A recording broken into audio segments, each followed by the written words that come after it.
કચ્છ અને ગુજરાતની રસપ્રદ ઘટનાઓને સમાચાર જાણવા અમારી ચેનલને લાઇક, શેર અને સબસ્ક્રાઇબ કરો. ભીમાસર ગામે રાજપૂત સમૂહલગ્ન વાડીમાં પ્રાથમિક કન્યા શાળા દ્વારા વાર્ષિક કાર્યક્રમનું આયોજન કરવામાં આવ્યું હતું.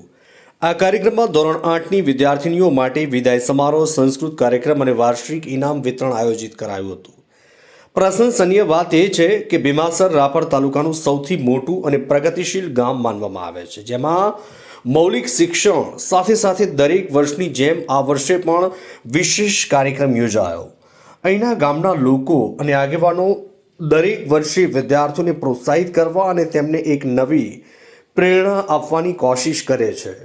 આ કાર્યક્રમને સફળ બનાવવા માટે ગામના અનેક આગેવાનો અને સરપંચશ્રી, ઉપસરપંચશ્રી મેઘજીભાઈ પરમાર, કુંભાભાઈ ચાવડા, મોહનભાઈ બારડ, વજાભાઈ સોઢા, અર્જણભાઈ નોઘાણી, લાભુભાઈ પરમાર, બાબાભાઈ લોડાની અને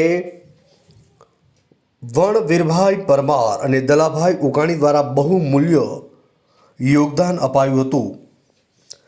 શાળાના સીઆરસી સુરેશગીરી, આચાર્ય, શિક્ષક શિક્ષિકાઓ અને સામૂહિક શાળા સ્ટાફ દ્વારા વિદ્યાર્થીઓને મહેનતપૂર્વક તૈયાર કરવામાં આવ્યા હતા.